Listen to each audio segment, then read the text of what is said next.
afternoon, good evening, good metal. My name's Cooper and welcome to the Spoken Metal Show. This episode is it's an interesting one. This is one where I talked to Daniel Moran from the Fabulous Reaper, a great band you want to check out, and all the stuff that Dan does, and we'll get into that when we do the show as well. He does an enormous amount of really cool shit.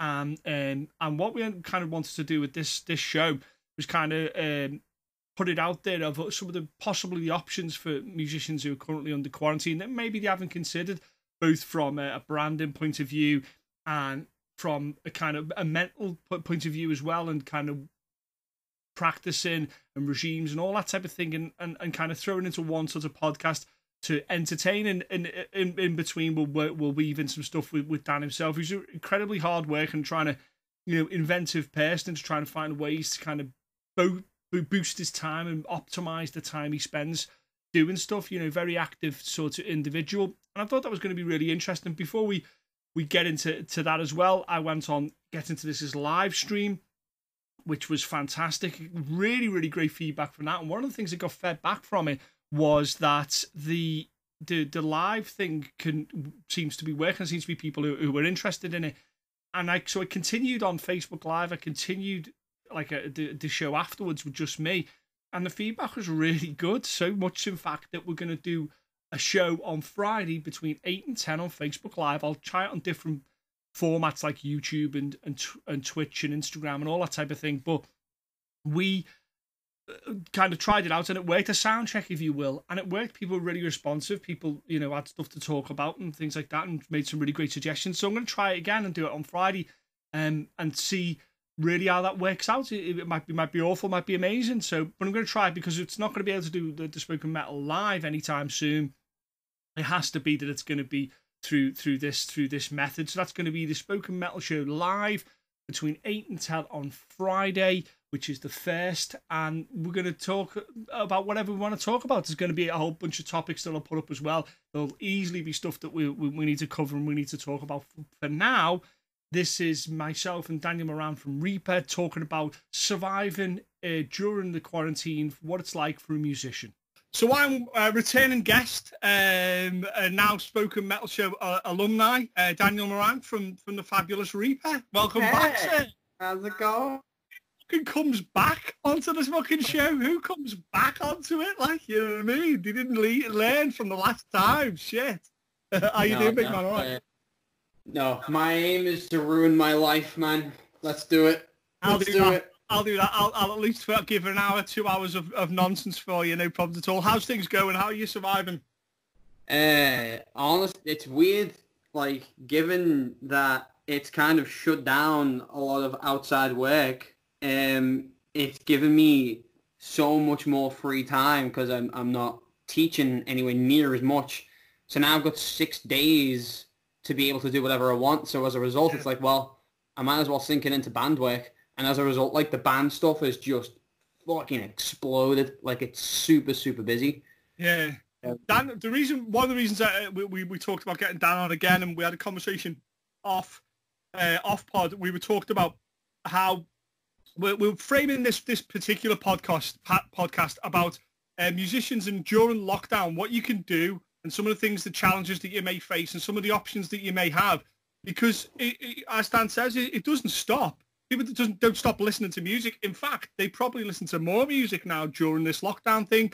And watching what some of the stuff that Dan was doing, particularly with Twitch, with that type of thing and live streaming, it was really interesting to kind of see, you almost kick it up a gear. The minute this kind of happened, you obviously in your mind, you were like, I'm going to start really leaning into the stuff because I can't go out and play a show and I can't go out and teach a guitar to people or whatever.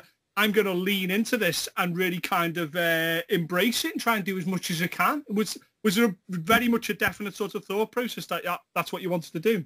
Oh, yeah, absolutely. Yeah, for sure. The reason being was because when all of this started hitting off, me and the lads were talking about this and we were thinking, well, there's a very solid chance that any shows that we had lined up for the next few months are not going to exist anymore. And as a result, we can't pour our efforts into a practice regime or working on our live show when ultimately it's redundant and it's wasted time. Yeah. So we were thinking, well, how do we make the use of what is now an abundance of time? So, for example, with Dalton, our guitarist, Anthony, he's a key worker because he works in part of, like, I think he works in the Sainsbury's at the moment. So because he's working like supermarket work for the time being, and his sister and his mum are also NHS workers, like, he's up the wall. So we were like, well, we'll get him when we can. But the three of us have basically, like, got a day's worth of work a week or nothing at all. So we were like, well, we've got 6 days to work with here now. So what are we doing? So advice for a band right now: start working on a ton of material. Start learning how to use a DAW. Start working on streaming and build your social media platforms, because while the market's going to be saturated because so many people are going to be thinking of the same thing, it also means that it gives you time to look at your analytics. So, for example, if your band does well around 8 p.m. for your post, it's like, well, that's when most people are watching your posts. When things weren't kicking off like this, you're now going to have a completely different set of analytics that you've got to make sure you keep on top of.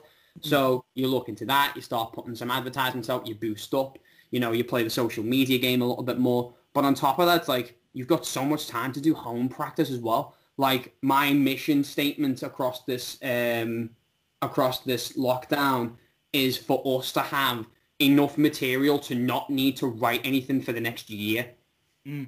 So, I mean, right. This is why we get Dan on. We get Dan on because he's full of knowledge and stuff, and he's never. You think I can talk to your listeners? Dan can talk, and it's all sense. It's all good stuff. Listen, any guy that on his wall has the 3 of the trilogy of George Romero's Dead series on his thing knows what the fuck he's talking about. That's how Dan's prepared for it, because he see what it's like when the dead rise, and he see what happens. So we got a lot to unpack there, but let's start with something very simple. One of the things that has to change is your attitude, because it used to be that a lot of working musicians would do their day in work, finish when they come home from work, and do what they need to do, practice, jam, whatever it may be.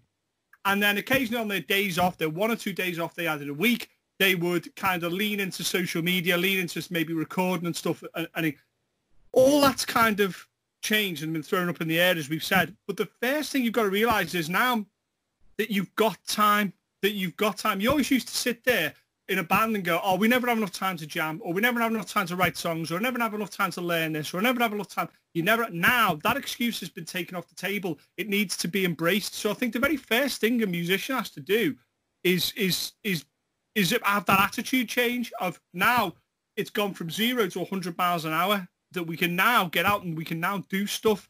We can get out. We can open up what we're doing and look more at the whole business of what you've got. And I think that's the first sort of thing for me, is an attitude change. Know that just because gigs have stopped and the other side of things have stopped, it doesn't mean that anything else needs to stop, because there'll be some musicians that won't know what to do now. They'll be like, I'm not very familiar with social media. I'm not very familiar with things and that type of thing. And I think that's quite dangerous. I think that, you need to embrace these things. I always talk about Steve Vai saying he was like, you could see all these different avenues for releasing your music and putting stuff out there as being, there's far too many, there's far too much stuff to learn, and it's a nightmare. I'm not going to get involved. You could see it as that way, or you could see it as a million opportunities to do stuff, a million opportunities to kind of, let's have a look at this, let's have a look at that. And I'll give you a very small example of that. When I launched the podcast show, the Spoken Metal Show, I didn't think that SoundCloud would be the platform du jour for my listeners that people would listen on. Turns out it is. Guess what? I lean into that. You lean into the various avenues that work. So I think, first of all, attitude change is incredibly important. And not like, staying in bed till midday and sitting outside just watching endless television. Do you know what I mean? Switch the television off. You know what I mean? It's time to get to work now. You've always wanted this time to do stuff with the band and your project. Now you've got it. Yeah, it's like, pretty much nail on its head there. The thing for me is, like, this has really put a cat amongst the pigeons, and I'm seeing so many different bands that have, like, been grinding at this for so long now, and I've watched them just completely just go, okay, now it's time to adapt. And then I've watched all the bands that pull out the same tired excuses over and over of, oh, you know, we're not great at social media, or we have problems doing this thing, or we have issues putting out music, or da-da-da-da-da-da. And as soon as this kicks off, and it's like, okay, here's 6 days a week, or here's 7 days a week, if all 4 of you aren't key workers, which you might be, but if you're not, here's a ton of free time for you to work with. Are you going to do it now? 9 times out of 10, they don't. And it's like, well, clearly you don't want to put the elbow grease in that is required for you to do this job. Because the thing about this that I'm also going to say with regards to any advice that I'd have to give is, this is what you should have been doing. This is the work you should have been putting in. And I realize this now because I'm waking up at like fucking 10:30, 11 o'clock, you know, in the morning, but I'm staying up till 3:30, 4 a.m. Yeah, it just shifts. Like, cranking out as much work as I can. Yeah. So, you know, now I've got basically, you know, these 4 albums solo-wise that I want to work on have been kind of coming together a little bit more. The Reaper stuff has just gone off massively thanks to Fat Angel PR, who have been helping us push the song that we just recently released as well. And I've got another project that I'm working alongside that I'm keeping under wraps until the guy who's spearheading it makes mention of it. I'm sure he already has, but I just want to make sure that we're, you know, make sure that we're... To those listeners not familiar with Dan's work and the band Reaper, Dan may be the Devin Townsend of the Northwest metal scene because he does fucking a billion projects doing all kinds of stuff. And that's the point. That's the point. It's like, I think there's 3 types of people musician-wise during this sort of lockdown. There's person 1, I don't know how to do these things, so fuck it, I'll just use the time off. I don't know how to do... I'm not going to learn how to use Twitch. I'm not going to learn how to use Twitter. I'm not going to embrace some of these streaming things because everybody's doing it, or whatever excuse you want to use. And they kind of sit and they wait for everything to return to, in inverted commas, normal. Then there's a group of the musicians in the middle who are like, right, I'm going to start to dabble in this thing. I'm going to try and learn some stuff. I'm going to try and push myself forward and try and look at another aspect of the business and my brand and what I'm doing as a band to kind of go to the next sort of stages. And then you've got other people who are at the very end of the spectrum who are already doing this shit. And they're going, by the way, our live stream of our entire show we're filming goes live. This time there's all this promotion behind it. It gets executed really, really well. Have a look at someone like... what's interesting is, have a look at someone like Metallica. The minute that was announced, all these things started to pop up that Metallica were going to be doing. We're doing this, we're doing that, we're doing whatever. And you're like, where's that all come from? And it's because they've already been encapsulating online streaming and stuff like that. Devin Townsend, now we're talking about, is a really good example. Didn't know how to use like podcasts and stuff like that. Didn't know what it was. Puts up a post going, do you want to hear some podcasts? Everybody's like, yeah, sound. Like about 2 days later, he's got 3 episodes of podcasts about a project that he's doing. He's now filming the project and everything. And you're like, that's how you fucking do it. They're so good as well, man. Like I was listening to the Ocean Machine and the City one the other day, and they're just belter because you know, with the good weather and things, I'm pretty fortunate that I've got a decently sized garden and fences to, you know, make sure that I'm keeping social distancing with the neighbours. And they're good folks. But like when I'm sat in the garden and things, it's just belter to just listen to, because like taking breaks is just as important as like really cranking some work. Because my God, like if you push hard enough on this, like given what's going on at the moment, and you really try and push yourself, it's great. But like I felt it the other day. I did like basically a 12-hour back-to-back non-stop shift of just inboxing people, throwing links around, doing the PR, putting about Sigil, responding to comments and things. And I was up at like 10 a.m.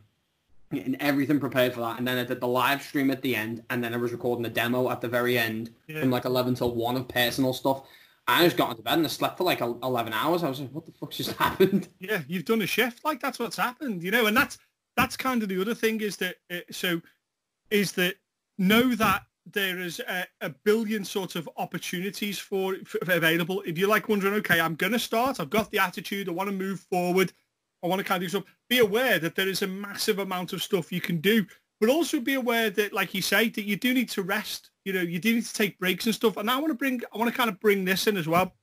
So I think at this stage now, I think if you're a musician, a recording artist, or any kind of musician, now is the time to start listening to music you haven't heard before as well.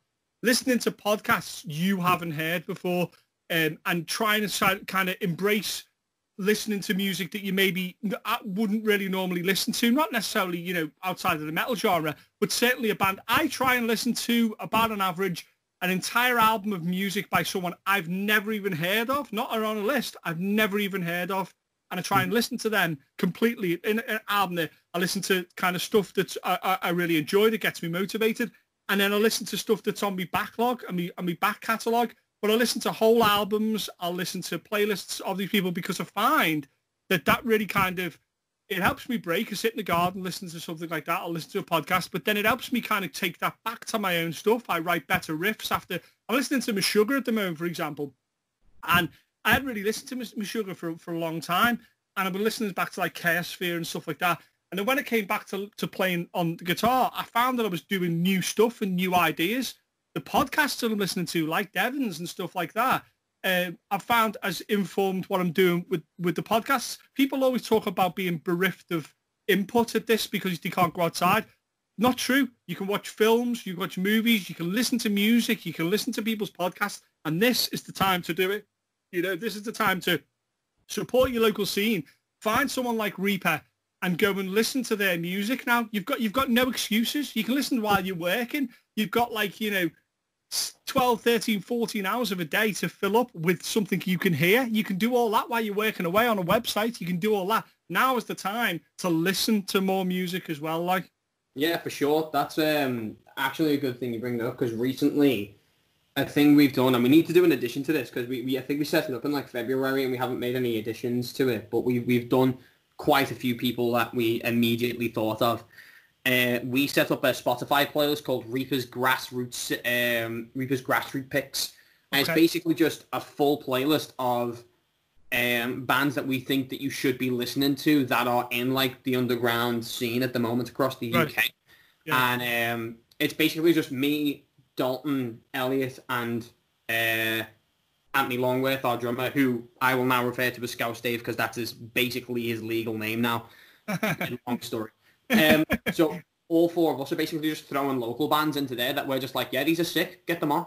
Because then it's like, well, you know, if we push that around and go, hey, do you guys have any suggestions to add to this playlist? By the way, if you haven't listened to already, give it a look. Because that gets the local bands finding contacts, and it also gets the people who are following those bands checking out new ones and potentially building new bills. And right now, that's crucial because you're seeing gigs getting put back to like autumn time.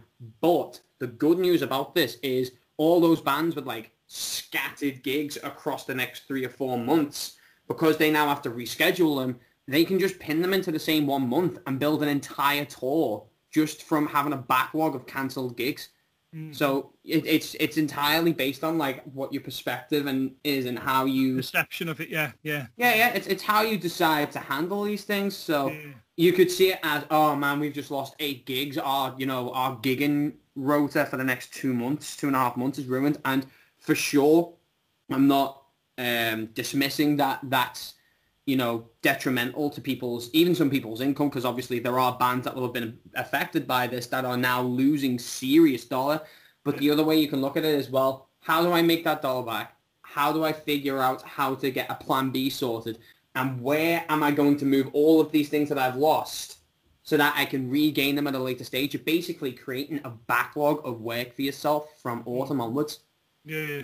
So one of the things that it kind of reading about these musicians and kind of how to like look at the different sorts of streams, as people would say, the different revenue streams. So now a lot of some bands would maybe occasionally use Facebook, dabble in Twitter, dabble in Instagram and stuff like that, and then they would play live, and that would be pretty much their whole world. As we now know, that's only a very small portion of what you can actually do. When you sat there at the beginning of this time and said to yourself, well, hold on, I've got a band I want to promote, I've got a band I want to work on, I've got several independent projects that I want to do as well. How do you decide what you're working on, and how do you decide on what platforms you're going to look at? Did you get yourself a list? What did you do? I looked at stuff that we weren't already doing. So, for example, with our social media stuff, like we do Facebook a lot, Twitter for us is just a dumpster fire. We have a few people that kind of just pop in and out, have fun and things. So we were just like, well, do you know what? Twitter, generally speaking, is for people who are well established and building up a scene. And Reaper have got a consistent rise in followers since we just made it a complete shitpost. It's just dumbass stuff we say in the middle of gigs and stuff we say for the laugh and things we do on stream. It is just basically a meme page. But that's working and it's getting us contacts. So we were like, well, that works for that. So we're doing this. Facebook was fine. Instagram was fine. So we were like, well, what aren't we really doing anything? And just to clarify and just for the sake of honesty, our YouTube was horridly stagnant. We did almost nothing with it until I released that funny little video called The Wonderful World of Reaper, which is basically us saying all four of us are total dipshits, but we make some half-decent music, so if you want to come and say, hey, this is what we do. Yeah. So it's like, now I've started doing little skit videos. I'm going to start looking through Skype calls of business meetings that we've had so that we can like basically compile together a vlog of sorts of what we're doing. We're going to be putting up the VODs from our Twitch streams if we're not recording stuff for album 2 that we don't want to show off. And then we moved to Twitch because we were thinking, well, we all like video games. We like streaming. People want to hear more music. People want to get involved with the writing process. And there's so much music that we've got sat around not doing anything until the second album's released. And we're excited to show people, let's put it on Twitch and make these streams exclusive. So when you come into these streams, you're hearing a song that you might not hear again until this album is released, which we won't put a date on until it's recorded professionally. So while we're working through the demos, they get to see us and how we work, what our writing thing is, and we get really good feedback from our crowd. So it's like, well, this is a catch-all because it gives us information on our work. It gets us constantly up our laptops so we can continue updating the social media that we have existing, and it gives us a ton of content for, let's be honest, a dead YouTube page. So we were like, okay, well, let's do it. And then we did it.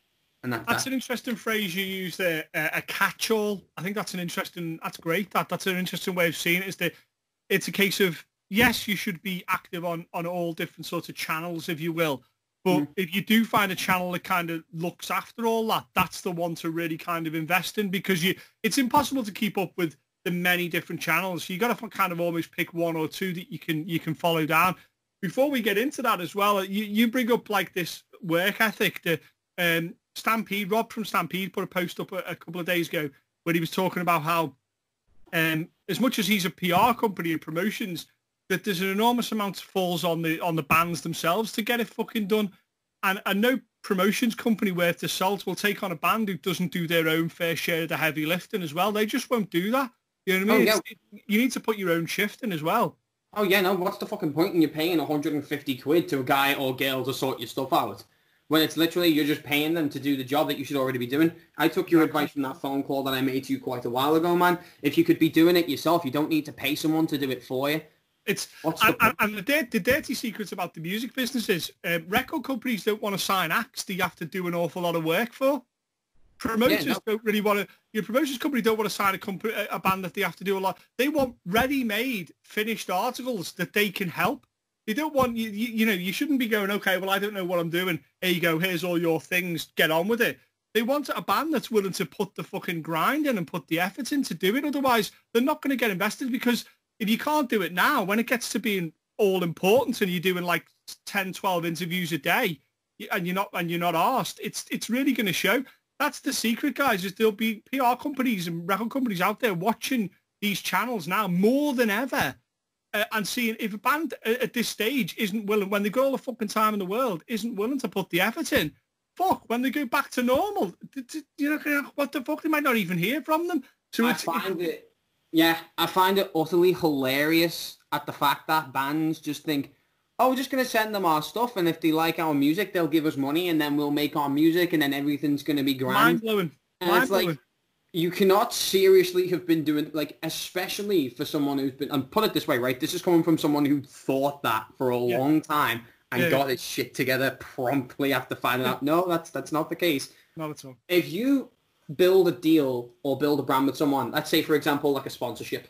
So let's say, for example, we're endorsed by an artist, a guy called Barnaby Oakley. He works for a thing called Crossfade Graphics. He does almost all of our artwork, and the man is a genius. Like, some of the stuff he makes is absolutely gorgeous. Everything that we've released with art to it has come from him thus far. Yeah. And he's just a joy to work with. When we got onto that first, when we got our first commission from him, we were just like, this is exactly the kind of person that we want to work with, because he's willing to push himself and he's willing to be pushed by other artists. And equally, our like all four of us are extremely vision heavy when it comes to presenting something. We're like, this needs to be spot on. This needs to capture something. And I'll talk more about that when we get to Sigil, because there's tons to talk about in the art for that. But like, when all of that came together, it's like, well, Barnaby's getting something out of us, because when we never stop talking or singing his praises to people, because the man's just legendarily talented. And then equally, we get something out of him because he's given us discounted work. His work is very heavily focused on our stuff. And, you know, he also gets a commission. Yeah. It's like, I'm not being funny. Barnaby is not going to let anyone be endorsed by him if they're just going to pay him £100 a month for them to go, could you draw some pictures for me? Yeah. On what planet does that work? And it all comes down to the next sort of stage of things. Before you kind of start looking at your channels of output, now is the perfect time to collaborate with these people, with artists, with producers, with people who can mix your work, people who can set up web pages and stuff that you can't do yet. Like, artwork can't be learned. So you're either good at it or you're not. You can get better, but there's some stuff that you can't do a tutorial for, and you have to bring someone in and to do that, and that's okay. And now is the most perfect time to collaborate. If I was in a band, I'd be trying to get on every fucking podcast I could find. I'd be trying to get on everything. I'd be trying to get every stream I could find. Because now is the time when the number one excuse that people could give you when they don't want to work with you, or they haven't got time to work with you, is that they're too busy. No one can say that anymore. I've been doing so many podcasts because previously the excuse would have been, I'll see what I can do. I'm going to be in work, and I'm like, no, you're not. So it's like you need to be coming up. And amazingly, I've managed to get conversations, and there's some great conversations coming that I've lined up with people I would have never been able to get in touch with. And it's the same for bands now more than ever. There is collaboration. It's just abundant. There are some wonderful artists out there who design all kinds of beautiful stuff. And they're out there waiting for you to kind of go, okay, do our late album cover, do our single cover. Anybody that's gone to a Reaper show, particularly the last one I went to, which was the Metal to the Masses one, where the quality of the artwork and the quality of the merch was superb. And for a young band, like, didn't you sold out of all your T-shirts, I think, didn't you? I think we sold out of about 3 different sizes of stuff. Like, it just went. Yeah. And this is how fucking on the ball Dan is. I go to him getting a T-shirt, and he's like, fucking, they've sold out, Coop, jog on. Even the Spoken Metal Show can't get hold of one of those T-shirts. That's how fucking everywhere. That's one thing I want to lead into before we get into the channels and then Sigil and stuff, is the merch as well. Now more than ever is the time to sort your merch out and figure out what you're doing with your merch.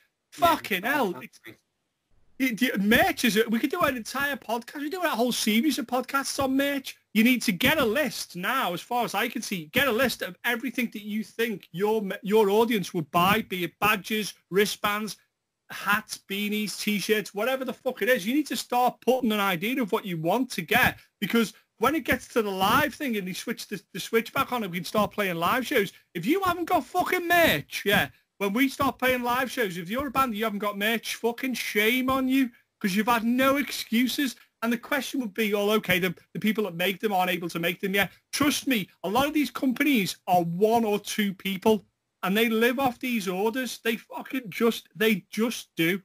So merch is an incredible part of it, and it's definitely something that you could take. You could spend an entire week sorting your merch out. Designs, no. Yeah, absolutely. Like, that's why we've sorted out. We've now actually just launched our merch site. If I could take like whole, like, we've just uploaded a site called purchasemerches.com because we wanted a funny name, and it's a funny name. So over there at the moment, we're selling. We've just made some mugs. We've got a bunch of really cool new stuff like badges and patches and things coming in. and a little item that we're going to keep on the sly until we get it delivered and so on. We're going to be doing a giveaway for it on the Saturday stream. We're going to be doing a full commentary on Birth of Chaos. And if you donate £5 or more to the stream, you'll be entered into a giveaway for a free hoodie, a Birth of Chaos t-shirt, and a Birth of Chaos CD. And all the donations that we're making from Twitch and Bandcamp and any royalties that we make over the course of time between now and the end of lockdown, it's all getting donated to the Imperial Health Organization to help fund studies for COVID. And 50% of our merchandise that we make, merchandise profits that we make from purchasemerches.com is also going to be getting donated. The only reason we want to keep the other 50 is so we can make more, so that we can raise more money. Yeah, that's amazing. That's amazing. Ask yourself this, dear listener, if you're in a band or you're a working musician or whatever, everything that, like, when Dan gets one tiny thing, like let's be it merch, look at what he does with it and runs with it. You know, look, every idea can be expanded, can be made bigger, can be made interesting and involving. You do giveaways, you involve your community, you involve charities and stuff like that. It's all waiting there for you.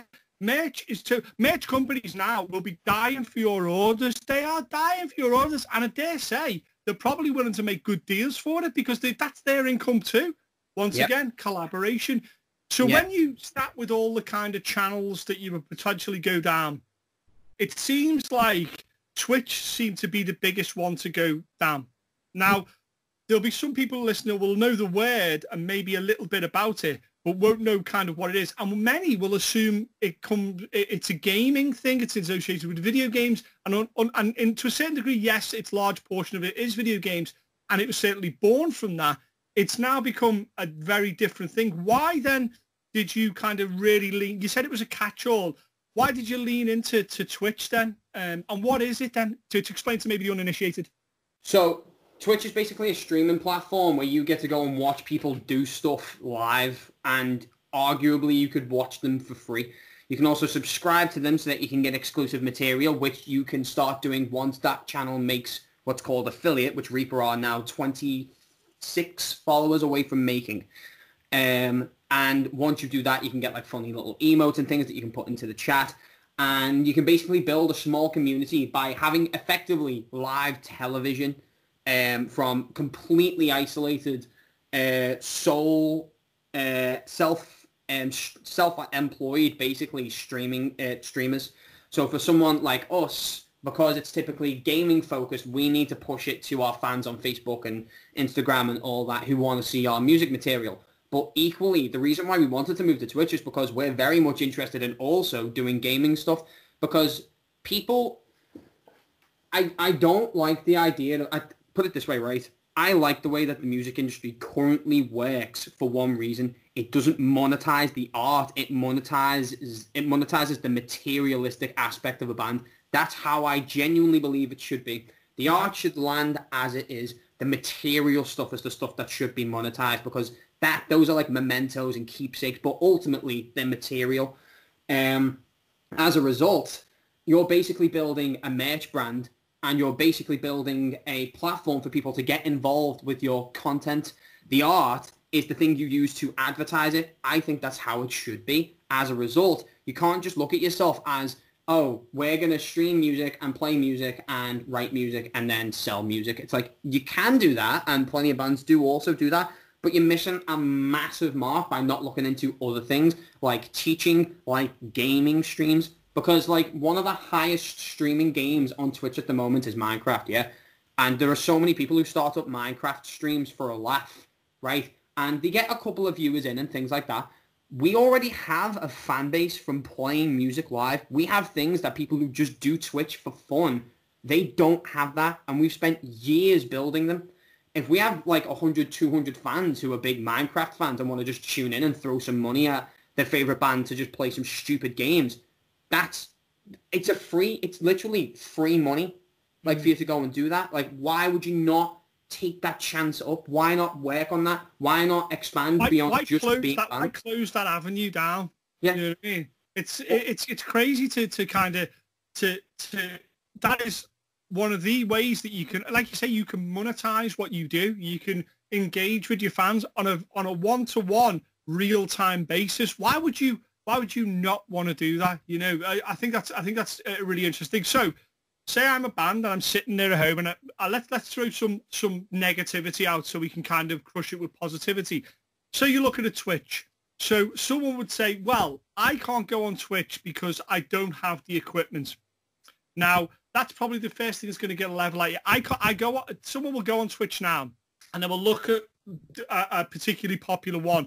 And what they don't realize, and here's the thing, what they don't realize is a lot of people are judging their work by what the best work is out there. And then they're stopping because they're going, okay, I can't do the best thing. That's like saying our last show wasn't as good as Metallica's live stream from Slane Castle. So we shouldn't do live shows streaming. It's madness. You're not going to be as good as the guy who's doing, 10 million followers or whatever it may be on Twitch, because he's kind of like, looks like someone at Ninja. Right? So to some people now, we'll be talking a foreign language, so it's best that we navigate some people through. If you get someone like Ninja, who was on Twitch and then moved to another platform called Mixer, I believe, or whatever it may be, but he was like a superstar. He was on ESPN's sports thing. He was on sports magazines as a sporting personality, even though he played video games. He played Fortnite a lot. And if you go back to his first sort of streams and the first time he did it, it didn't look that great. But then it's evolved over many years and sponsorship and money being poured into being this amazing thing. You can't compare yourself to that. Look at Kevin Smith's first podcasts. They're terrible. They're terrible. Content's great, but they're terrible. But then he's done it for 7, 8, 10 years, and now it's getting better. So you can't compare yourself initially to the people that are doing it well. You just have to do, interestingly enough, what Kevin Smith says and start. So how do I start a Twitch channel? What do I do? Okay, so let's get the obvious stuff out of the way. If you can follow a website to get to this podcast, you can set up a Twitch account. That's not particularly difficult. Just start doing that. If you want to get yourself a good microphone, fine. If you want to get yourself a good DAW so you can start doing recording, fine. If you want to do gaming stuff, so we every so often I'll sidebar this. So microphones wise, I picked up a microphone where I use, it's about 80, 90 pounds, a really great microphone, probably maybe 150, maybe 200 pounds. That sounds a lot, but that's a pretty good investment, because that microphone will do for all kinds of things, video conferencing, interview and all that. That's not a lot. Can you do it all on your phone? I mean, probably. I've never tried, but why not? I've never tried, but yeah, I know you can get Twitch as a mobile app, But the point being is, it's only maybe, I'm sure if you scour eBay, and let's be honest, a lot of musicians out there will have access to microphones all the fuck ready because they've been recording guitars or they've been recording whatever. So they probably will have this already. So a microphone, probably something fairly straightforward to get. Then you need a laptop or a PC. And they're cheap as chips. Laptops and PCs are cheap chips. You don't really need an awful lot of processing power to do a live stream, I don't think. I don't think it requires a supercomputer. Yeah, not a great deal. If you're going to be, put it this way, right? The amount of stuff that you'll need or the amount of work that you're going to want to put in is entirely dependent on what exactly it is you're wanting to stream. Yeah. So, I mean, you can stream from a PlayStation 4 for free, for nothing. Yeah. It just has that built in. So if you've got a gaming console, there's every chance you'll just be able to stream from that. And why not? I used to do it when I was playing like Bloodborne and Rayman Legends, and I got like 9, 10 people in the viewer on my view count. And here's something interesting for you. Roughly 91 to 92% worth of streams get 0 viewers. So if you make even a single consistent viewer within your stream, you are amongst the top 10% of streamers. That's if you get 3 or 4 mates into your stream, because people just go and stream and assume that shit's just coming in. Yeah. That's interesting. So when you kind of set, I mean, I think I've gone through Twitch and seen how to set it up and what have you. What were the first sort of things that you were streaming then? Right in the early days when I was just doing it for a laugh, I was streaming from a PlayStation 4 and doing gaming stuff. But the first real stream that I did with Reaper was we were recording demos. So I started what we do on Twitch, what we specifically do on Twitch so far right now, is we're going over all of our demo takes. And this is really good. So maybe if you're a band, maybe have a look into this. I think it's worth your time. I'm recording the demos and the rhythm guitars for the demos that we've got readied up for album 2. So we've got 12 songs on the album that will be coming out at some point next year, because we really want to make sure that it's super tight for when we come to record it properly. Now, within those 12 songs, there are about 4 or 5 that we have played live consistently, and 2 or 3 that we've played every now and again. There are 3 or 4 songs we don't want to show until the album is released, and a couple of them we'd only really like to show off once or twice on rare occasions. So what we've done is gone, okay, well, what songs are we willing to show people that we're going to do demo work of, and then space them out in the fact of like, oh, we've played that live a lot once, so maybe the next game we'll do something completely fresh, so on. I'll re-record the rhythm guitar parts and solo should they need to be done, and guitar harmonies and all of that. And I'll show people what the song's about, what kind of pace we're wanting to work with, how we're setting up all of these demo parts, and showing them that we're learning how to use this DAW as we're going on, because I'm very amateur with all that. When you say DAW, for those who are uninitiated, DAW is digital audio workstation. So it's basically the thing that you record your music into and put onto your computer. Yeah. So what Dan's talking about is, you know, say you're a guitar player, or a drummer would be a good example here, is that you have a set place where you do that thing. So you have your amp set up and your pedal board or whatever, and your selection of guitars like I have here. And that's your place where you go to make noise, to do right riffs, to practice, whatever it is. Drummer has a drum set up in a quieter room, set up how he wants, blah, blah, blah, and that's how it goes. The same can be true for a digital workstation, where somewhere that's set up where you can, at a drop of a hat, on, and you can record, and you can use video and audio and manipulate it and do everything you want straight away. So you can literally get somewhere, press a button, and you're good to go. And you don't have to spend 20 minutes setting it up or an hour doing this or getting the light, and it is good to go. Effectively, it's a studio. Now, that's the other thing I want to lead into, that it's very important to create a space, and that space should be where, when you need to, you don't have any barriers to get to. And by that I mean, if you want to go, you know what, I'm going to stream this, or you know what, I'm going to put this on live, or simply I'm going to record it. You don't want to have a barrier of, I need to set up mics, I need to set up a lighting area, I need to set up whatever. You don't need any of those barriers, so you can just go and and nothing gets in the way of the creative river that runs through. So what Dan's talking about is a digital workstation type of thing, somewhere you go to record and do these things. Now, you should, if you haven't already, be setting up a practice section somewhere in your abode for playing, if you're a musician, for writing that. That can be a separate place, or it can be the same place where you record as well, because some people like to see that. And I want to sidebar before we go any further with that and say, right now as well, as a musician, you should be practicing and woodshedding the ass off your stuff. Not just what you're writing, but learning. You should be learning stuff, writing stuff, improving every facet of your playing, because now there's people like Steve Vai who are doing talks for 2-3 hours about ear training, and there's people who are talking about their gear, showing you playthroughs of their songs, all that type of thing. The wealth of information is massive. Right now, you should be writing, never mind the recording side of it, you should be writing as much as you can, stockpiling, if you will, riffs. So is that one of the things that you're doing as well? Are you kind of writing as we speak now as well? Oh, dude, tons. Yeah, for sure. We're improving the demos for the time being, so that when lockdown lifts, we will be able to go into our practice space that we're going to be moving into with a couple of pals of ours from Raised by Wolves, who are great guys, and you should check them out. Very good band.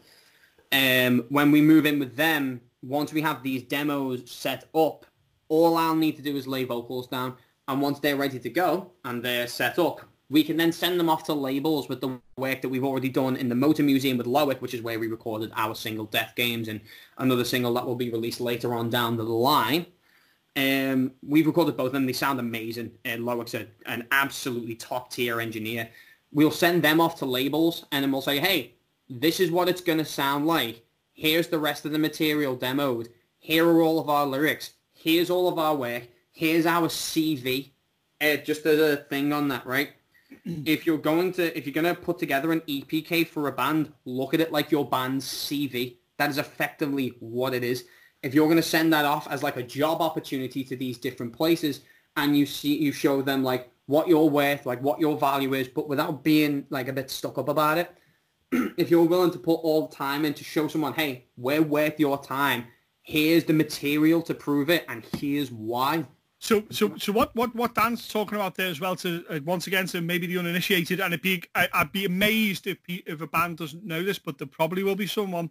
An EPK is an electronic press kit, and that is your digital representation of your calling card. It's your kind of, here's what we're all about, here's what's going on, and that can be the be all and end all of if a band or a record company or a promotions company or whoever looks at you, because it'll be the first date with a company. A lot of the times will be your electronic press kit will be your first kind of introduction to a band you've not heard before. If it's shit, it's a shit introduction. If it's really good, it's a really good introduction. I got Deified a while back because I had the chance to listen to their album that's coming out, and you can tell it's professional. It was one of the best sort of electronic press kits I've ever seen. It was well put together, and I would go out there and start Googling electronic press kits and stuff and seeing what looks out there.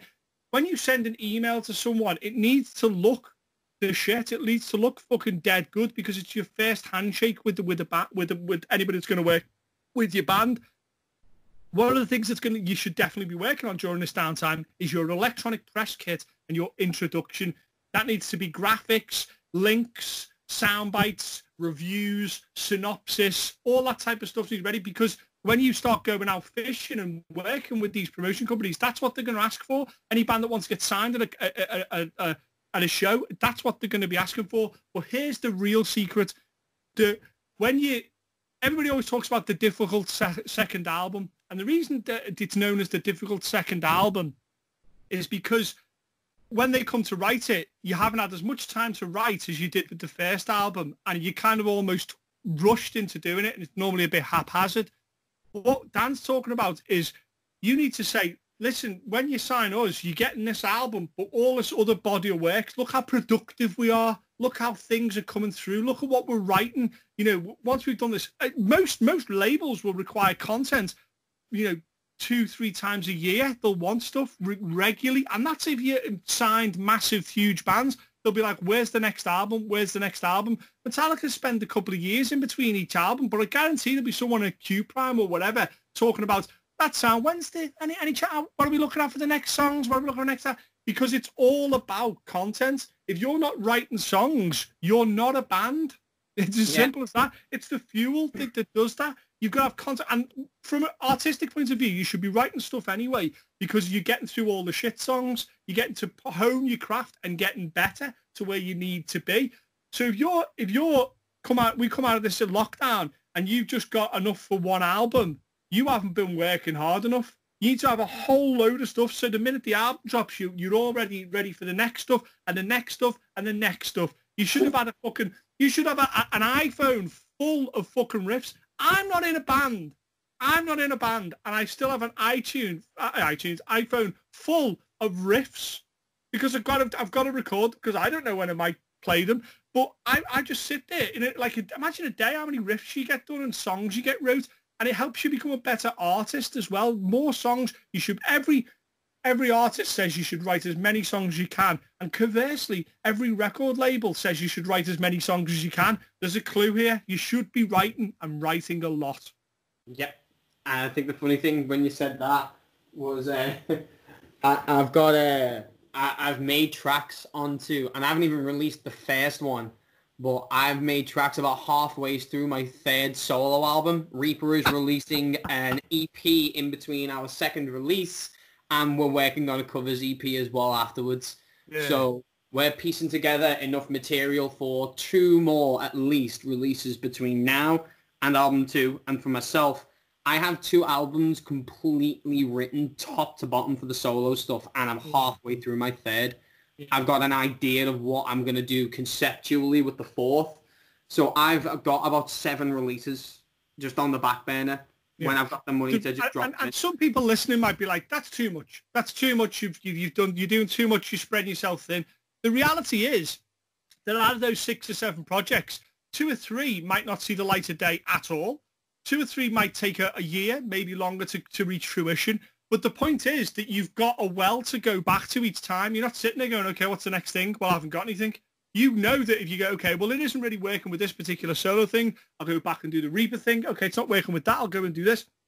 All the time, you've got this kind of thing that you can kind of go back to and kind of work on. Because there'll be a lot of bands that are like, well, there'll be a lot of artists that will be like, my band's not recording anything at the moment, and the other guys in the band or girls in the band aren't really productive. Go and do a solo album. What did you want to do? Okay, I want to do a set of classical pieces on a classical guitar. Go and write them then. I want to write a fucking piano concerto. Go and write that then. There's no fucking rules here. Art doesn't have rules. The point of art is you're meant to keep producing it and let other people decide if it's any good or not. It doesn't fucking matter. Just keep producing art. Keep producing stuff. And whether it be an album, whether it be a piece of music, whether it be a cappella piece or whatever, or a piece of writing, it doesn't matter. The point is to keep doing it. So just to kind of almost close up on Twitch slightly, one of the things that was interesting about Twitch is, from what I can see, is it kind of gives you a route map to success. It kind of gives you little goals, doesn't it? Which is nice. Like, so explain to the listeners what affiliates are then. Okay, so they're effectively like, it's really interesting because Twitch sets itself out like a video game in that it gives you a set of achievements and goals, but with real actual reward, which is very interesting. They have like sub goals. They'll have an average viewer achievement of like have an average amount of people of this, get 5 people in your chat talking at once in a given stream, so on. They'll give you windows of opportunities to strive for.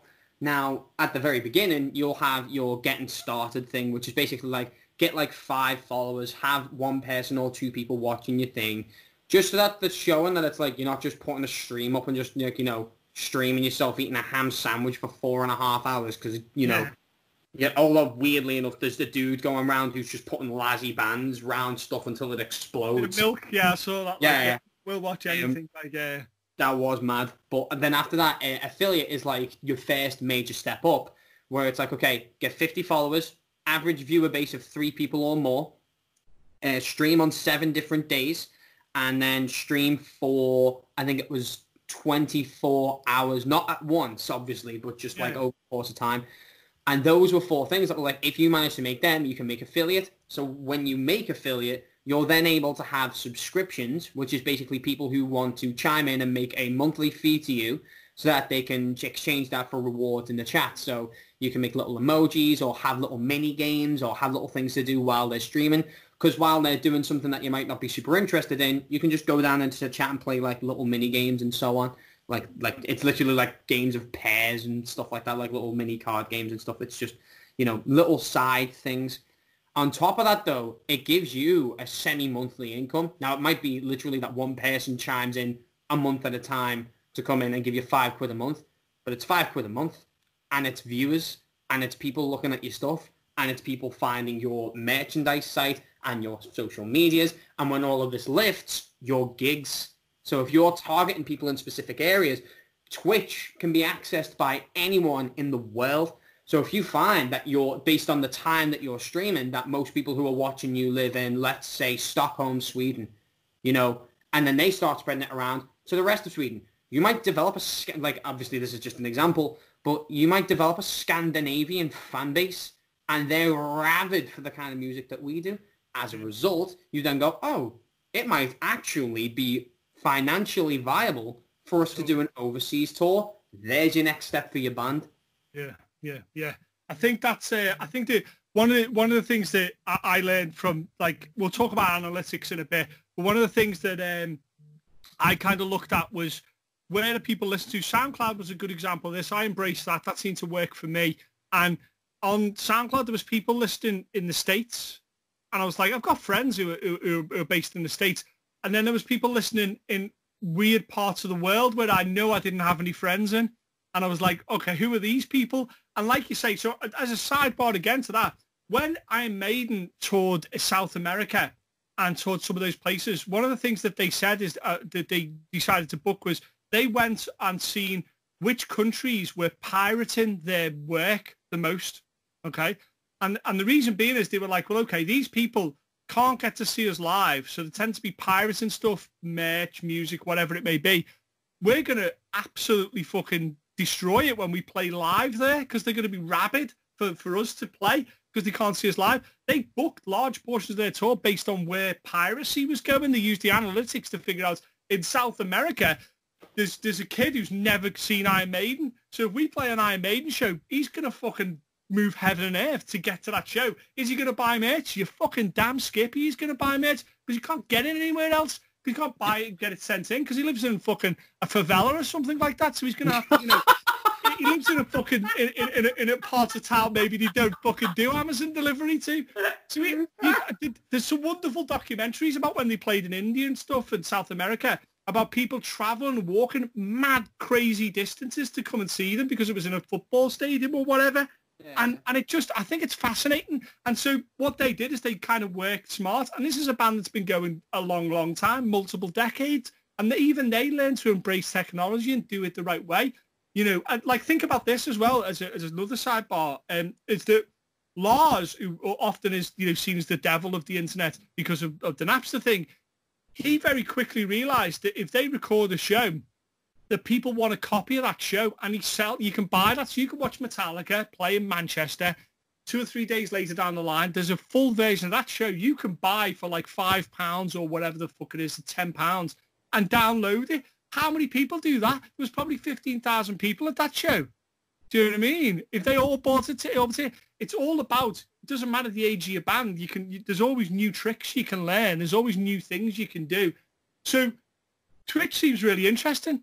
I don't know. I mean, I've kind of avoided it myself. Maybe it is worth doing this live, do a spoken metal show live and see how it goes. Maybe, I mean, the whole point of this conversation is I've got to look at, be open. Whenever two people get into a conversation, both people, in my opinion, should come away knowing more or at least more enthused about the particular subject that they're talking about. And I think I might have to look at Twitch. I might have to look at it and see what if it's something I need to do. It's legitimately worth a look, just based on the fact that now, this is another reason why we went into it. Facebook now, and Angel Mary from Fat Angel made note of this, and it's a really, really good analytic. How many times now, because you post to Instagram and Facebook, how many people do you see on Facebook now compared to Instagram? You ideally, probably right at the moment, see more on Facebook than Instagram, because people want conversations more than they want to see what people are doing, because no one is doing fucking anything because everyone's stuck inside. So our Instagram crowd has now equalized with our Facebook crowd. That's not typical. We have more followers on Facebook, but we have less engagement on Facebook because most of the time you're posting about gigs. We don't have that now. So as a result, it's like, well, when we were posting about gigs, people wanted to see that on Instagram, whereas on Facebook, they wanted a conversation. And there weren't that many people that wanted conversations. Now there are. So it's like, well, what's the best place for you to be able to interact with your crowd at a moment's notice? Twitch. Twitch is the best place for it because there's only like a 10-second delay. You can literally just sit in a room, effectively, full of people and the artists you want to support and follow and just have a chat with them while they're working away at stuff that no one else is going to see but you. Yeah. I think it's definitely something I need to consider because there's nothing better than the to and fro of talking to your audience. You're going to find out which songs they like. You're going to find out what they don't like. The kind of the stuff that you should work on. I imagine you've generated an enormous amount of contacts from simply doing that. Just talk to people. The biggest thing that we've gained from this, the biggest thing that we've got is we know now about 4 or 5 legitimate core, hardcore fans of our stuff. Yeah. Because they turn up to every single one they can. Yeah. And whenever we see that, we've got a mate of ours, Sav, who's been like following the bands that I'm in till the end of the year because I'm mates with him from college. But he also genuinely loves the work in Reaper. And we've also got a mate of ours, Sean Fleming, who has been a massive, massive supporter of our stuff. And they turn up to any stream that they can. And we've got a bunch of pals of ours who always tune in as well that have said, hey, listen, we'd happily like model your merchandise for you, which is more stuff for you to put on the site and so on. So it's just like you're basically building a small condensed fan base or a smaller fan base on Twitch, but it's quality of the fans in Twitch versus quantity like it is on Facebook. We have nearly 2,000 followers on Facebook and we get anywhere at a peak on Twitch of 9 to 10 viewers. But those people have got every piece of merch we have. And if you've got 10 people who are going to come to every show and buy all your stuff, keep making merch, they'll keep getting it, they'll keep promoting, they'll tell their friends, friends become fans. It's just a chain. Yeah. Where does kind of the big sort of one that with most bands, especially if they're not really used to promoting their stuff or working with social media, Facebook seems to be the first stop. How useful is that? How useful have you found it? Is that a place for a band? How constricting is it? What's your thoughts on Facebook as a means to an end? Right now, I mean, to be fair, Facebook, until the day where a better social media site comes out that everyone flocks to the way that they did with Facebook, Facebook is going to be, unfortunately, essential. You can't not have a fucking Facebook page. What band in their right mind goes, yeah, we're going to avoid Facebook? No one has. No band in their right mind would. You see plenty of them avoiding Twitter, and with good reason. It's a cesspool of just echo chambers and content creators who put up on YouTube and things, and they're the good side, the content creators. If someone's looking at Facebook now, and we had to create a list of things that they should have, what should they have on their pages, and what should they be looking at with their interaction on Facebook?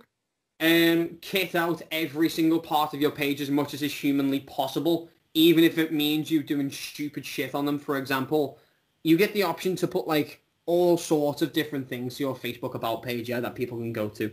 You can have a shop, you can have an about, you can have an impressum, you can have all sorts of these other things, right? Kit out every single one of them. Reaper have legitimately, for a laugh, made a fucking menu, right?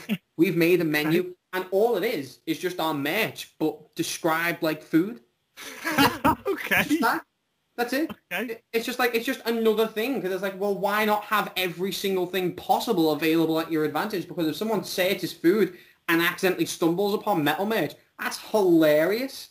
And then you see that, it's like, oh, that's really funny. I wonder what that band's doing. Oh, gee, I'm a big rock or metal fan. I guess I'll go and listen to them. And now they're buying your merch because they found you describing, comparing your shirt to a pork loin.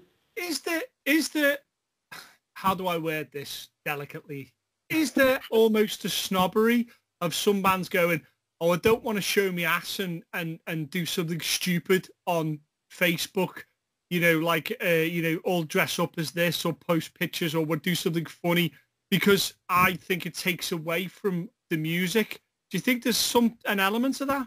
I think very few have that. I think plenty of them have the exact opposite. I think some bands don't take themselves seriously enough because they're afraid of putting their legitimate ideas out there and being told that they need to improve, because it's very easy for you to have. So say, for example, like we originally Sigil on there, which did extremely well. Far better than all of our stupid videos, but I thoroughly enjoy making the stupid advertisements that I do. And they do okay as well. But comparatively, for all of the meme videos that we put on our YouTube, if you combine the views on them, they're like 3/4 of what we made on Sigil in a week and a half, right? It's now been, I think, 2 weeks. No, sorry. It's been 3 weeks, since we dropped Sigil, and that's the most viewed video that we have. And probably by the end of April, it'll have more views than most of the videos we've got combined. So all those stupid videos, they're great fun and people laugh at them and things. But you'll see bands that are posting all of the stupid stuff and not willing to put their neck out on the line to put up the serious stuff because they're afraid of being told, your actual work isn't actually worth that much. So you're saying that there may be some out there that will like, yeah, we could do the stupid stuff, and you're like, okay, you've got me with the silly stuff, but your actual good, your main body of work isn't very good, or there's not much of it, or it's not that great. And yeah, I can understand that. I can understand that totally. So where does Instagram fit in then for yourself? How do you find Instagram, and what should someone be doing with an Instagram page for their band? For Instagram, consistency. And this goes for most social media pages, right? But put it this way. Instagram is like a pop-up book version of Facebook. That's what it is. You are basically seeing pretty pictures of people doing things all the time. You can't post something on Instagram without a photo or a video. People want to see things. They want to visualize things. They want to consume things. On Facebook, They want to have arguments and very occasionally conversations. Okay. On Instagram, they want to consume as much media as they possibly can. And sometimes it's just shit posting. Sometimes it's just stupid Instagram filters closed up on people's faces. And sometimes it's legitimately good music and advertisement. Do all three. Everything you possibly can. You should be uploading to your stories and Instagram, if not daily, once every 2 or 3 days at the absolute bare minimum. And we have fallen short of that every now and again. And it shows on your next post. Because when you post the next thing, it's either going to explode and then the next few posts are going to do absolutely nothing, or it's going to do absolutely nothing and the rest of your posts are going to get like, well, again, absolutely nothing. If it's consistent, your viewer base is consistent. So you've got to keep moving on that. Instagram in particular is probably got the shortest attention span for a user base out of any of the social media platforms. I think that's interesting that you talk about attention span. So that kind of there's a large held belief that if a website doesn't post something in a week for an entire week, it is completely dead. And like for me, if a band hasn't posted something for an entire week, I think that you might as well start again. That's how fickle it is.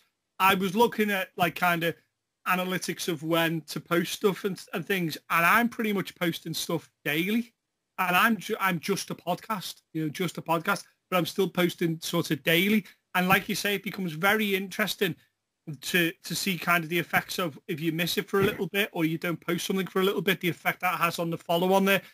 Before we get into analytics, and we'll talk about that in a sec, we haven't even talked about Sigil yet. We haven't even talked about it, so we should probably should. We're an hour in, Dan. We're an hour in.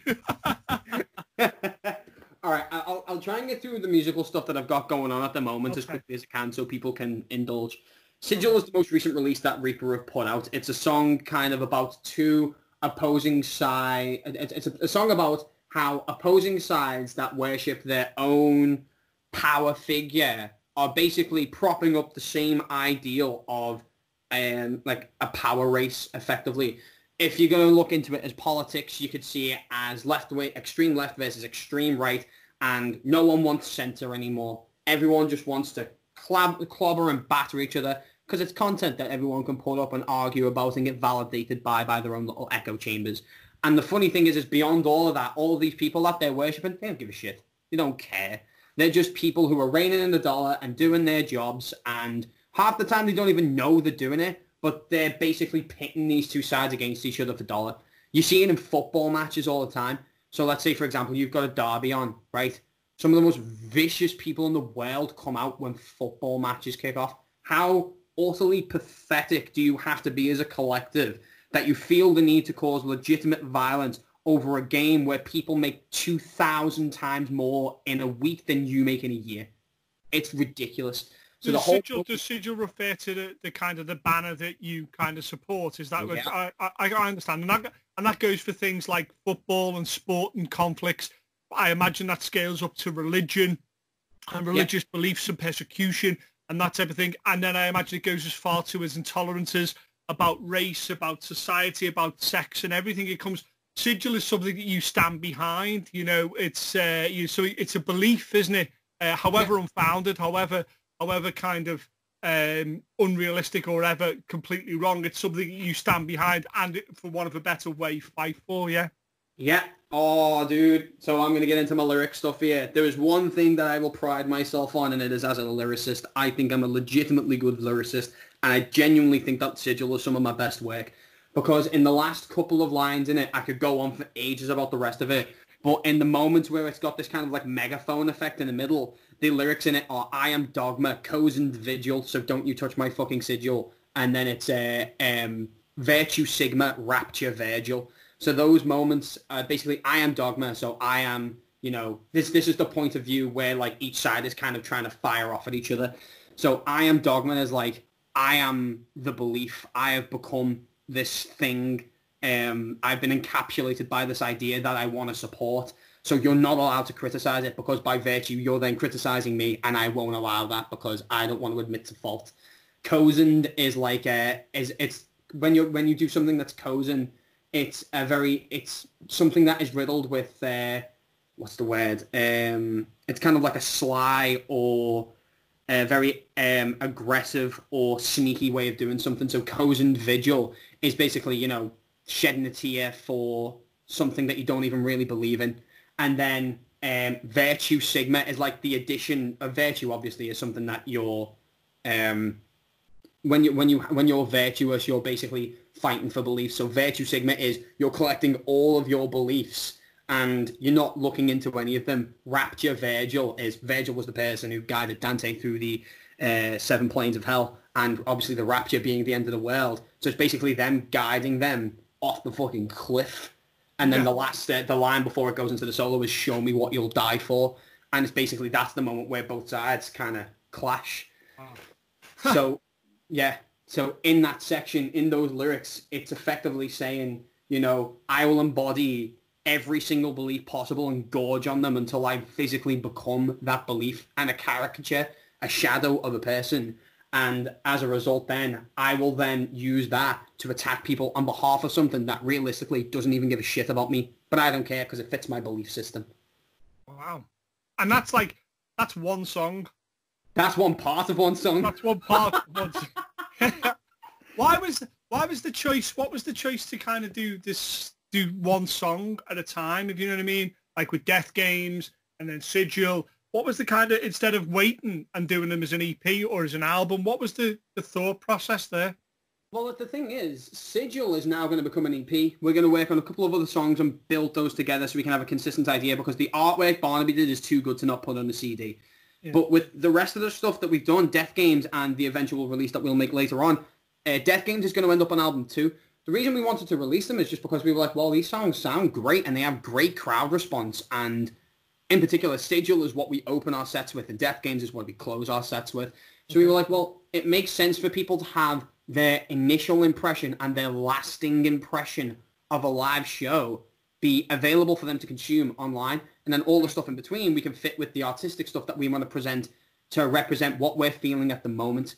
So it kind of bookends the live sets. But equally as well, man, honestly, people just like the songs. And we were like, well, we should record them because these are really good fucking songs. So let's just put them out.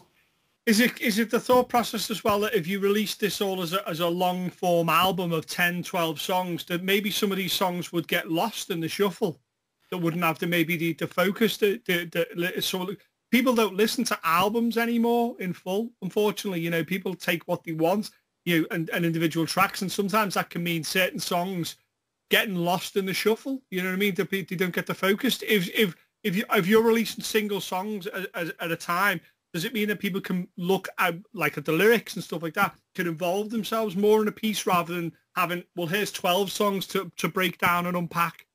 I think there is a point to that. I think there is something of value in that, where when we're releasing a single song, it encapsulates the potential viewer base onto one specific thing, so they are able to pay more attention to one specific idea.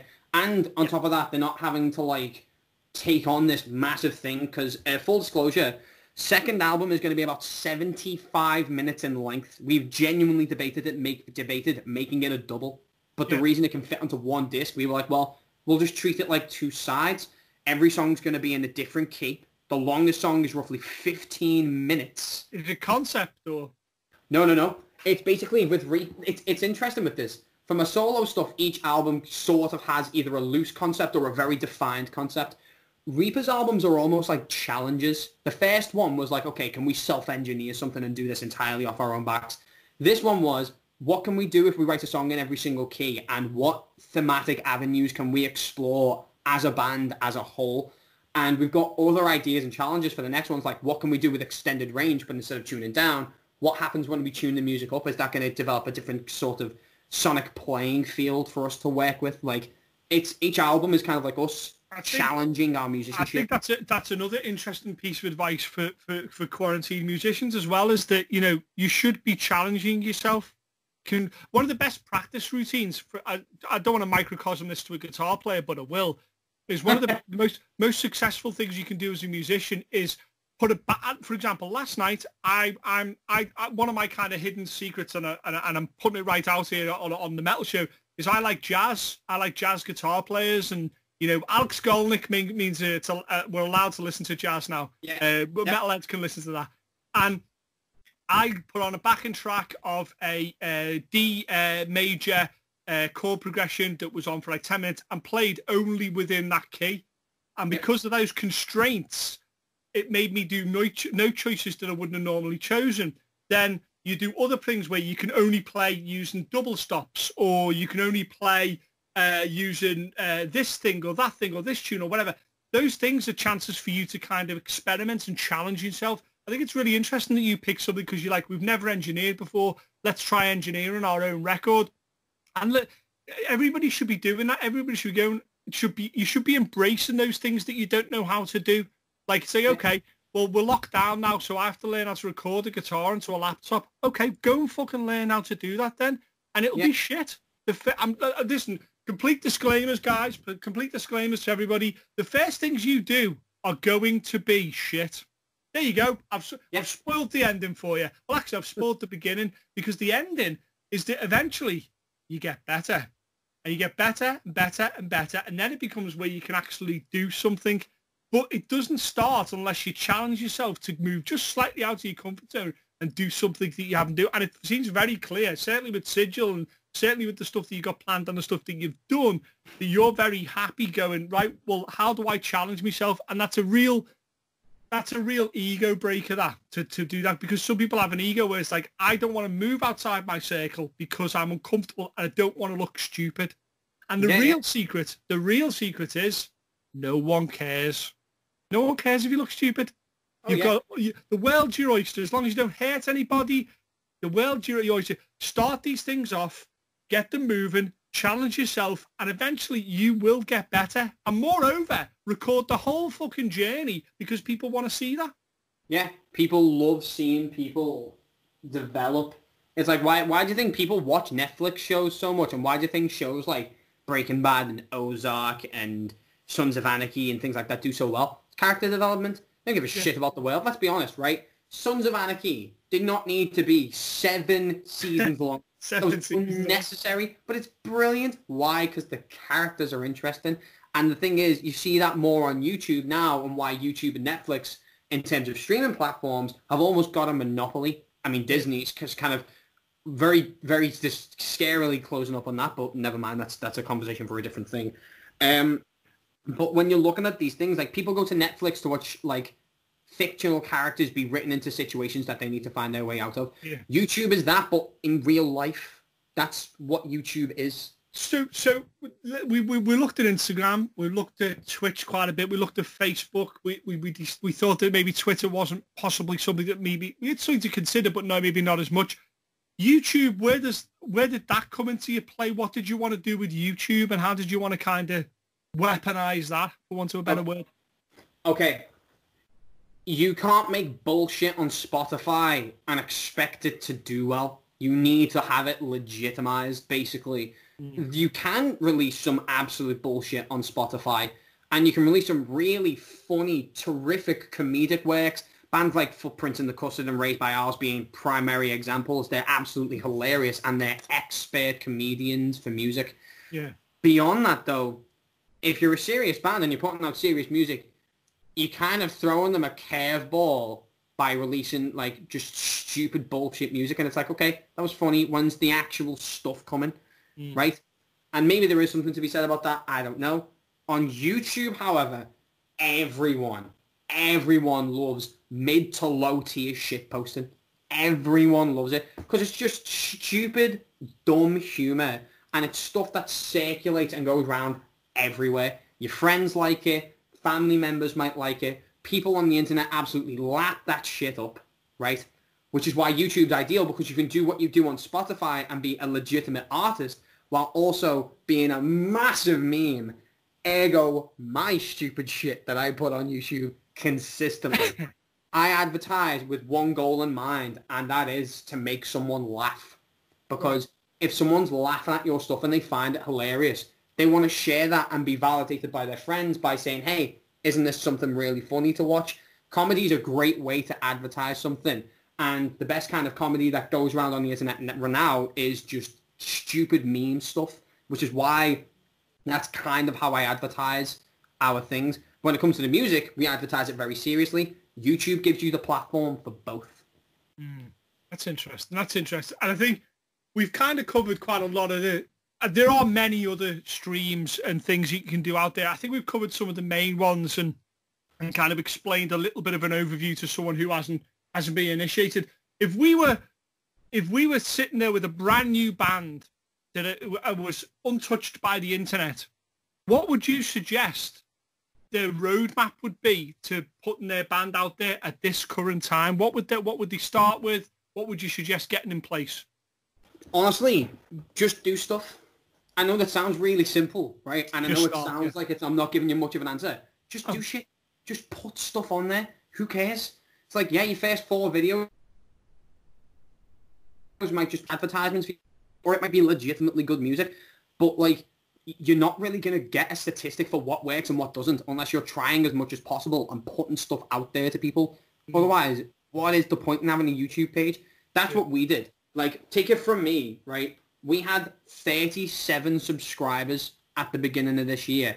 And when it got to, I think like just early, like late March time, we had 47. We gained 10 subscribers in 3 months. That is shit. Let me put that, that's shit considering, right? It's not shit like in terms of actual growth of the first band. Your first 100 subscribers are a nightmare and your first 1,000 are hellish.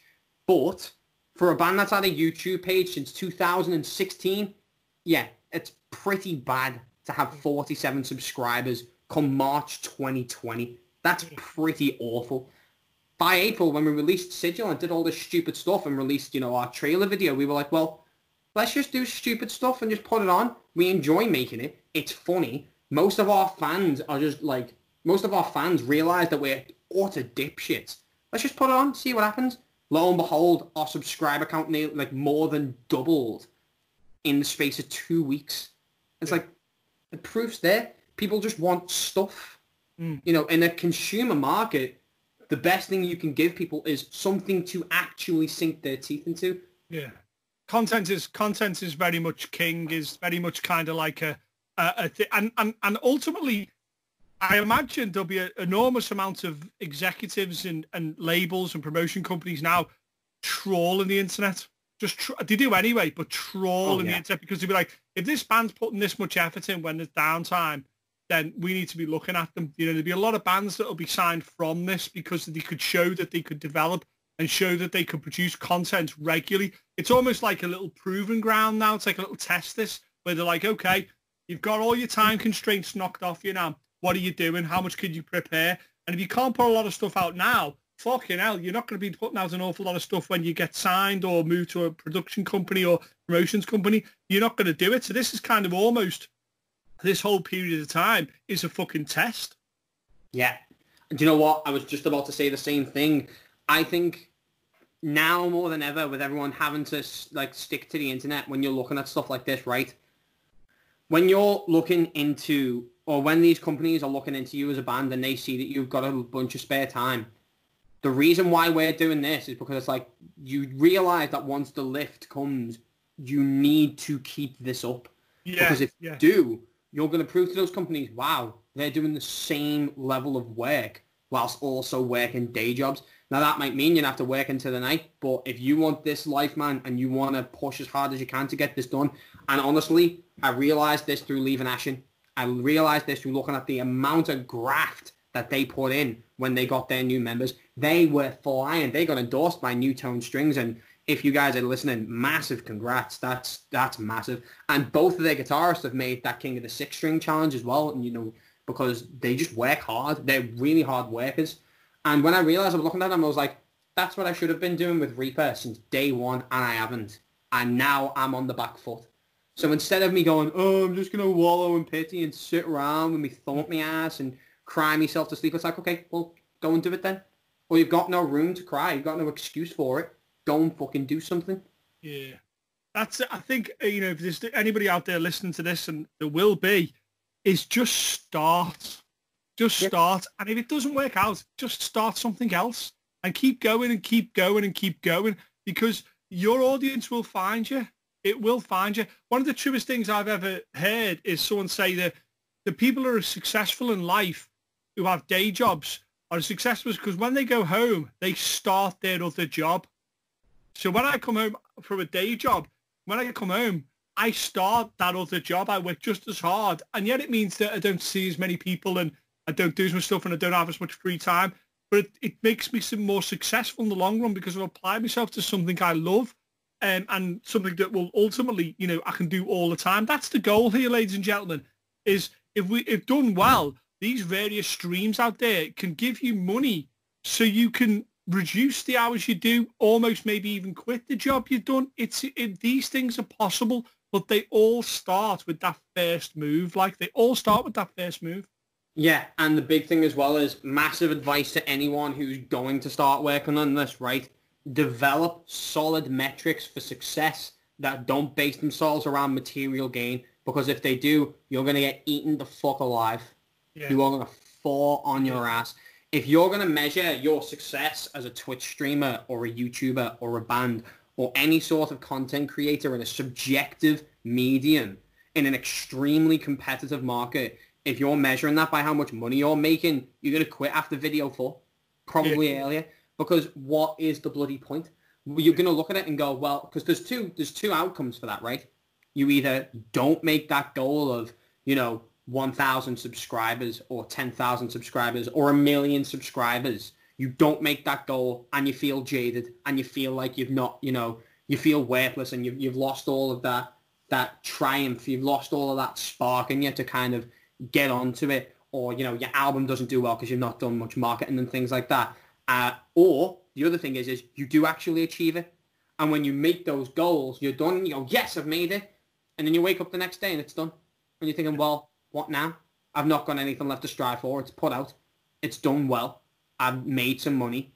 It's all finished. What am I meant to do now? And then you're lost. And then you don't have a sense of direction. And that makes you feel worthless. So if you're going to set yourself a target, set yourself something that requires constant maintenance. So one of the things that you hit upon there as well is that I'll kind of tie this up now as we approach the hour and a half mark here, is that you can listen to how often do you do your Twitch stream then? Because people will want to ask you questions about this, and a lot because they'll want to ask me questions about this as well. When do you do your streams? We do our streams Wednesday and Saturday nights from 6 p.m. till 10 p.m. and we have occasionally a 1 hour break between 8 and 9. For the time being, it's very inefficient. For the time's good because most of our fans are awake and not key workers aren't working around that time. And also with Dalton being in work, we can all get together. But unfortunately, because of the nature of having to take a break in between, because of how much content we've got to work with and people needing to go and eat and do all that jazz, you kind of need to keep your stream on the whole time. Having the break's not very efficient. We're trying to work through that. But for now, that's what we're doing. Wow. So I think we'll give a whole banquet of thought for people to kind of take away there and kind of gestate and stuff, and they'll have a lot of questions. And I suggest you direct some of the questions. I'll field some of them. Direct them to Dan as well. Certainly check out his stream like I will be doing and kind of see what's going on out there and ask questions. And Dan's very open. Dan talks about his successes and his failures in a very open sort of way, and it's really refreshing to hear that. So I suggest you check out, more than anything, I suggest you check out his band because they're fucking really good. And I'll put links on the show as well. But yeah, well, I think we covered some good stuff on there, and naturally, of course, we'll get Dan on again on the show again. Second time, let's keep it going. We'll get him on multiple times. There's always something to talk about. There's always something to go through. I always feel as though I don't work hard enough when I talk to Dan. I always think, fucking hell, but motherfucker's really putting the time in, like he's getting it done while I'm sitting here, like, so, I appreciate that because I always come away motivated, and I hope the listeners do too. So, once again, thanks for being on the show, Daniel Moran. Yeah, thank you very much for having me, dude. Just before we sign off, if any of you guys want to support the cause, as I said earlier on, we're donating all of our proceeds from our royalties, Bandcamp donations, which is officialreaperuk.bandcamp.com /releases. You can get a free download of Sigil and Death Games, or you can donate them. We're going to be sending the money off to the Imperial Health Organization to fund COVID studies. We're also at purchasemerches.com, where we're selling brand new merchandise that's going to be coming in basically by the month. Half of the money we make from that's going to the COVID studies as well. You can find us on Facebook and Instagram.com at /Official Reaper UK. Bookings for shows for Official Reaper UK at hotmail.co.uk. And if you guys want to keep up to date with any stuff that we've got going on, Twitch is the same handle. You know where to go now, so there's no fucking excuses. Dan always fucking hustling. I fucking love it. God He's just right. fucking always hustling. Ask yourself this, dear listeners. Are you doing the same? Could you say all this shit too? Fantastic. Daniel Moran from Reaper. Thank you, man. Thank you very much. Daniel Moran there from Reaper. Get anything from that? Was that interesting at all? I think there were some points there that I kind of learned and took on board and maybe addressed with the way the Spoken Metal show was put out there and people kind of listening to that as well. I think that's we put up some good suggestions. You might take something from it. You might take nothing from that. But it's just clear that in order to get through this quarantine sort of thing, we have to really work at what we do as our craft and stuff. We've got time to be a better guitar player, be a better drummer, bassist, whatever it may be. We've got time to look at our band and our projects and the things that we're doing. And now is a great time, like we talked about on there's artists out there that are sitting at home, you know, who need to get paid, need to sustain their lives. So we can approach them and start getting commissioned artwork and stuff like that. It doesn't stop, it just changes. So I hope you got something from that and found it even semi-interesting. As I always do with these podcasts, I just hope to kind of give some different points of view, some options, maybe enthuse you to kind of do something yourself as well. So please, as always, comment and sort of send me things that you think we should be doing and things that maybe we've missed off. Maybe there's a whole channel of stuff, a whole medium out there that we haven't even talked about yet. Speaking of which, off the back of this, I went on to get into this live stream, and off the back of that, decided to do the Spoken Metal live show on a Friday between 8 and 10. It's going to be done by Facebook Live. We're going to see how it goes. It should be a lot of fun. Hey, we'll see how it works out. I think it's going to be, I think it's something worth maybe your time. Have a little bit of listen and see what you think. Prepare some questions if you want. We can do an Ask Me Anything. We can do all that as well. But as always, we will get through this. We will get to the end of this, and I will see you all at the show.